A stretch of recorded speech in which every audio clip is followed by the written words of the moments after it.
All right. Hi, my name is Don Jessup, and welcome to day two of working with the explosive horse. This is Casanova, although we're going to rename him, and I'd love your help finding a new name for him. Put it in the comments below. He's 13 years old. He's learning to do just about all of the scary things that horses don't like doing, and that's important to me because with an explosive horse who seems calm and walks around, he gives you this feeling like everything's okay, and then all of a sudden it's not, and you're always wondering, when is he going to go? And when am I going to get hurt? And I don't want any of that. So what we're doing is we're bringing out the ropes, the tarps, the flags. I'm going to work with my rope again. Today's the second day working with the rope, and I'm just going to toss that over him. But just before I do, I want you to really see him, how he looks and moves and feels. And I don't want to give you the impression that he's just this explosive horse every second of the day. This is not a fear-based animal. This is a very confident animal who has a trigger, and he will explode under a certain amount of pressure, which means I can't go out into a herd of horses or a herd of cows or into a competition, because if I hit that pressure point, he goes.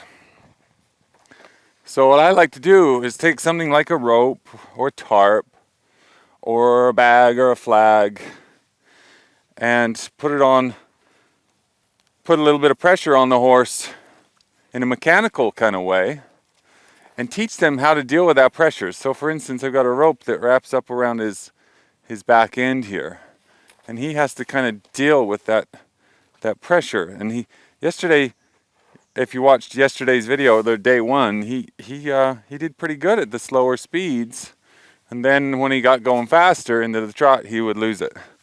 So day two, we're looking for a little bit more relaxation in the faster speeds, and I may end up helping him a little more, like at the end of the last day. Because when he gets lost and gets stuck in that explosive mode, I got to do something to sort of help him say, don't go there. Like, there he goes. What I can do here is get up in his face and set a boundary and say, back, back, back. Don't go there. So I wanted you to see it. I didn't do a whole lot up front with him because I needed you to really believe in the story here that this is not just Tony the Pony all the time. He looks it though, doesn't he? He looks so sweet and calm, and he really is most of the time. He's confident and brave, but he has a trigger with a certain amount of pressure, and he goes. Now this kind of rope work, I really hope you watch the first day, because I explain a lot more about how it all works, why we do this kind of thing. This is the type of thing that a rodeo would put on those horses or those bulls. They put a flank rope on to make them buck. I'm not here to make him buck. I'm here to expose him to a high pressure situation and teach him not to buck in those situations. And if I release at the wrong time, or if I quit at the wrong time, if I put him away before he's really relaxed about it, then he'll learn the wrong message. For now, I just need to sort of help him get going again. And then I'll set that trigger. He's already realizing that, oh, I guess I don't have to explode when I feel that pressure around my hips.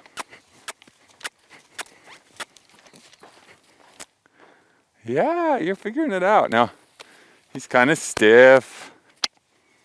He's not very flowing with his energy yet. So I got a little homework to do. Help him start to flow with it too, because I don't want him stuck back here at zero. I need him to trust these feelings and walk along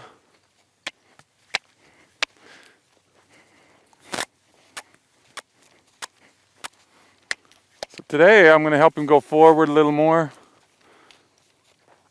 Keep walking even though he feels that tug. So he should be able to just feel that and not be bothered by it. And it's great if he stops. So in the first day and even a little bit today, I'll reward him for stopping when he feels that. But what I really want from him is to realize that my tools, they don't mean anything. They're just tools, unless I want them to mean something. If I send a message through this rope that I want you to stop and he stops, then great. But if I send a message through the rope that says, keep going, or don't do anything, he needs to learn to read me. Me. Not my rope, not my tools. He's getting better. We're going to back up into the trot.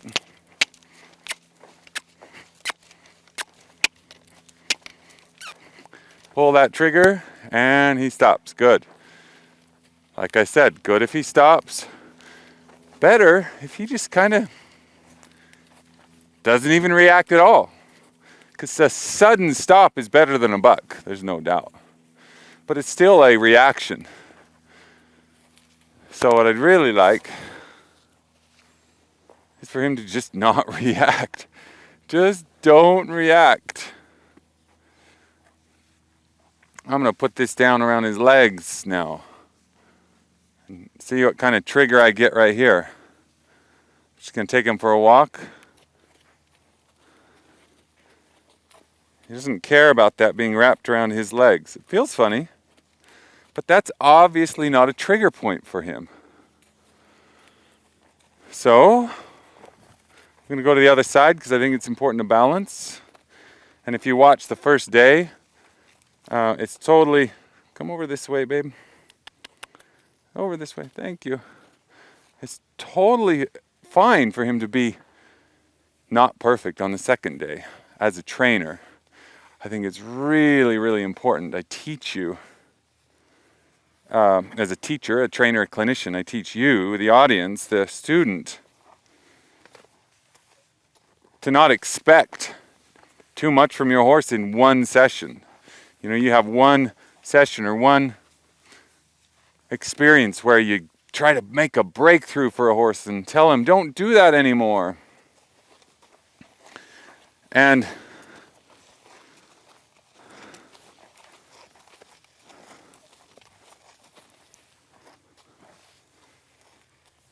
then the next day they're not good and you think, oh no, I didn't do it right. That's not true. That's not true at all. You have these moments where the horse is right on cue and these moments where the horse is way off base and you think, what have I done wrong? Well, nothing. The horse just woke up on a different side of the bed. Your job is to make sure that you end without them becoming reactive. Push him back so he's like this. There we go. After we work through this rope work, I'm going to bring out the tarp. And each day I'm going to work with my stick, my rope, my tarp, until he just sort of unlocks himself. You got to put your nose out there. Nose out. It's hard for you to circle when you're just facing me the whole time. So put your nose, nose, nose, nose, nose, nose, nose, nose, nose. Oh, forget about that back rope for a minute and just get him circling. There we go. Get that nose out.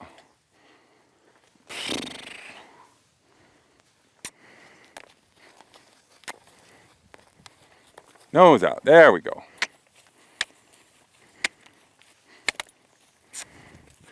There we go.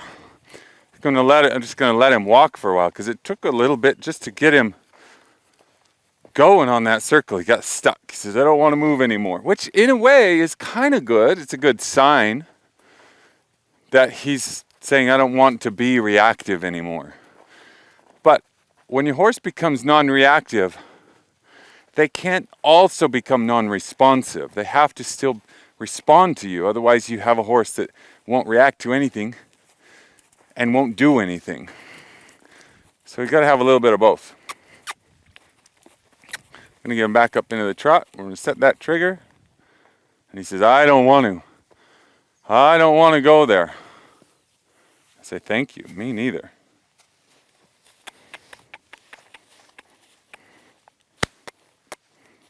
Get him walking again.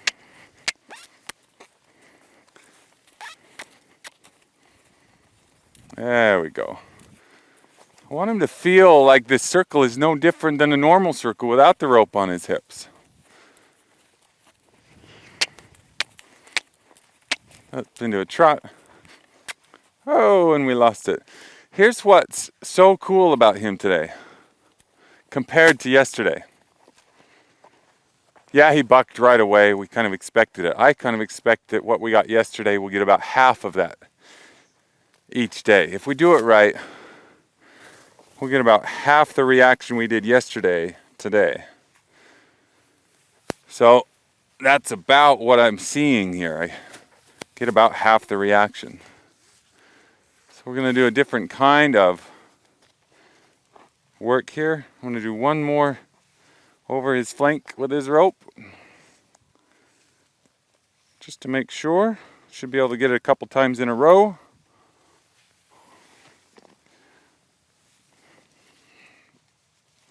He shouldn't be moving around. I like it better this time because he's not dancing around as much as I speak. He moves around. That's all right.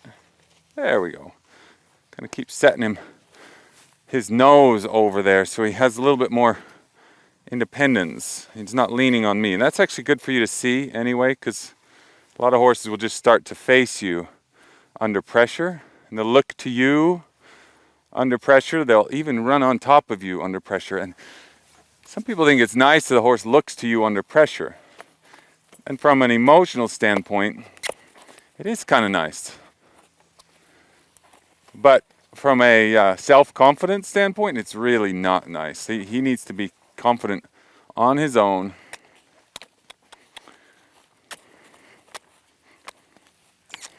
There we go. You've learned a few other tricks in your life, like sideways and other things.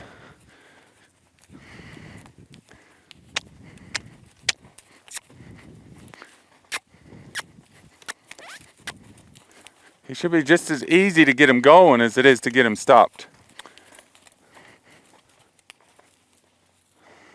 Yeah. Now can I get him going again? Yeah, good. Good. Now can I get him going again? Yes. So now he's listening to me and not my tools. And I think, yeah, that's the horse that I want to start riding. Yeah, and there's that lick and a chew. Lovely. Okay, so next, we're going to look for triggers. You're okay. Don't look to me every second of the day. Just stand your ground. You're okay. It's kind of a boundary we have to set there to say, don't put your shoulder on me. Just trust that it's okay for me to be back here. You're okay. And when you do this kind of intense training, you have to spend a lot of extra time bonding. Just to be clear, training and bonding should be equal. So at the end of this session, even in the middle of this session, I'm just going to hang out like this for moments at a time. Rub him, scratch him, tell him he's okay, tell him I like him. That kind of stuff. So let's try something new. Let's see if we can get a trigger, a reaction out of this tarp.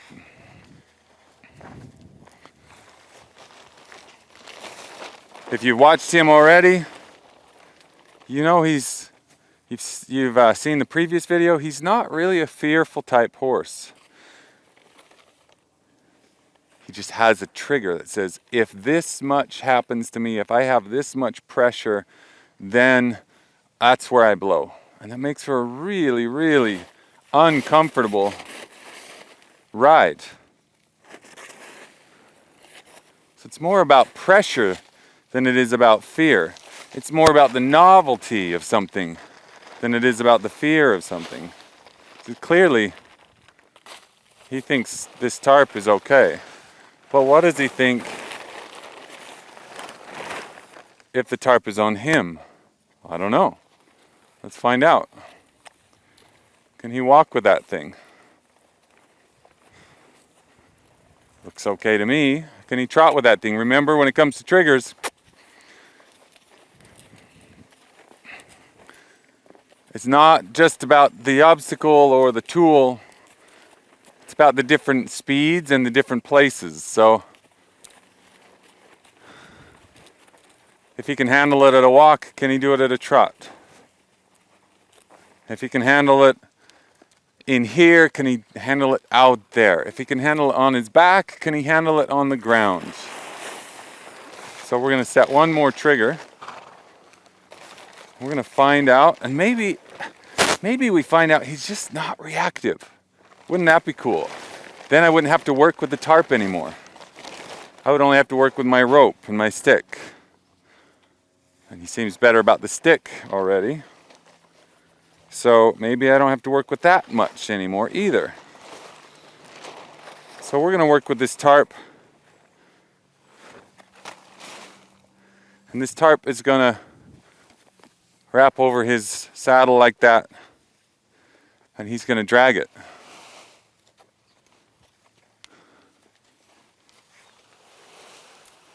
Make sure he goes out on that circle. Now, this is a nice way to do it, because in the worst case scenario, I just chuck that rope and I get rid of the tarp. In the worst case scenario, if you plan it right, if you organize your tools right, you have this escape door, this exit door.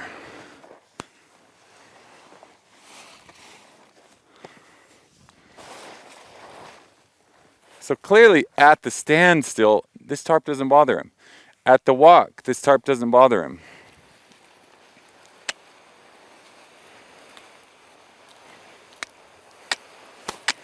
How about at the trot?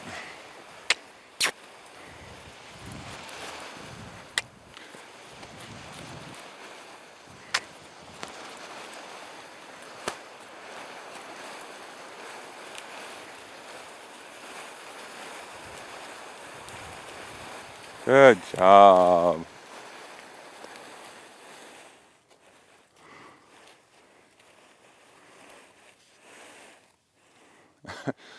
Not too bad. A little bit sticky at the trot. So we're starting to see that, this tarp isn't really the issue. The tarp seems to be just fine. I'm going to put it around this horn now.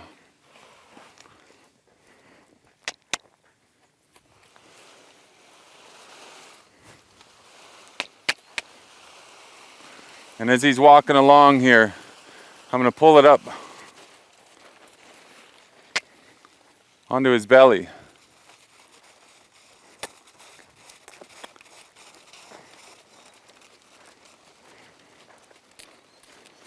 Good.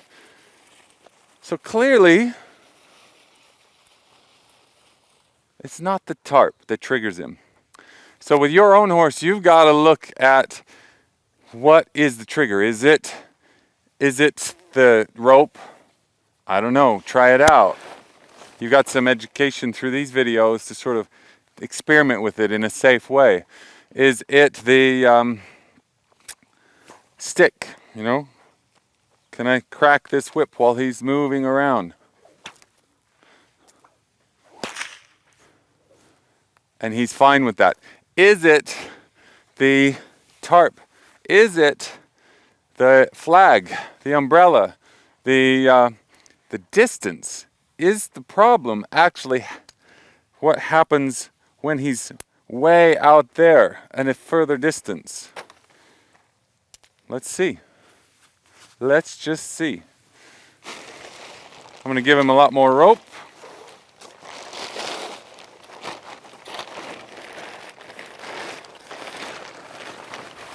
We're gonna put this on here like this. Maybe even use a few saddle strings to tie that down.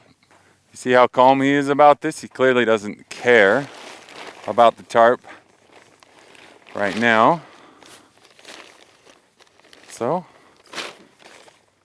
now we're going to give him some space, and we're going to help him up into the canter. Let's see if maybe that's where it all falls apart. I actually have the added benefit here of a long rope. Just in case he loses it, I can help him not lose it completely. So here we go.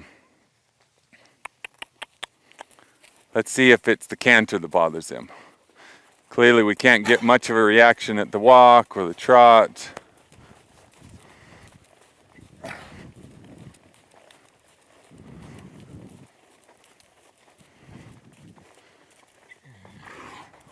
Bless you. This is obviously not his trigger point at this speed. We don't know. Every speed, the walk, the trot, the canter, it might bring something different out of your horse. So let's see what the canter brings.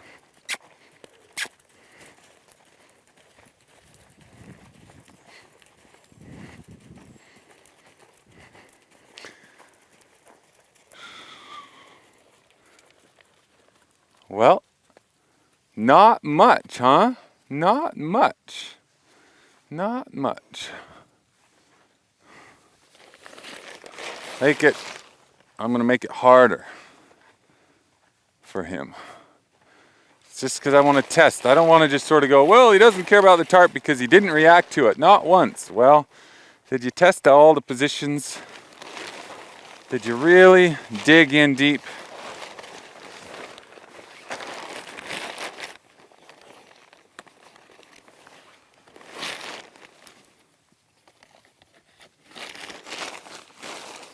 It's a little bit harder when it hangs off one side.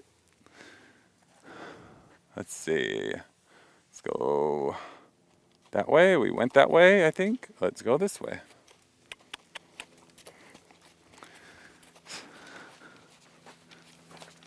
Oh, it's flying out behind him.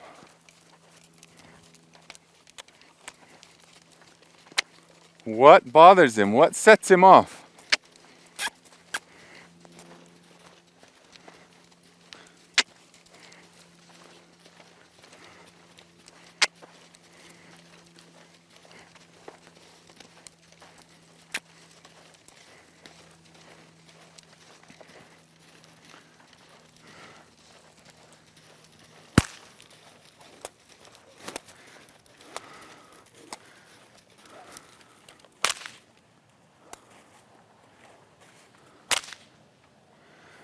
Well, he's not losing it.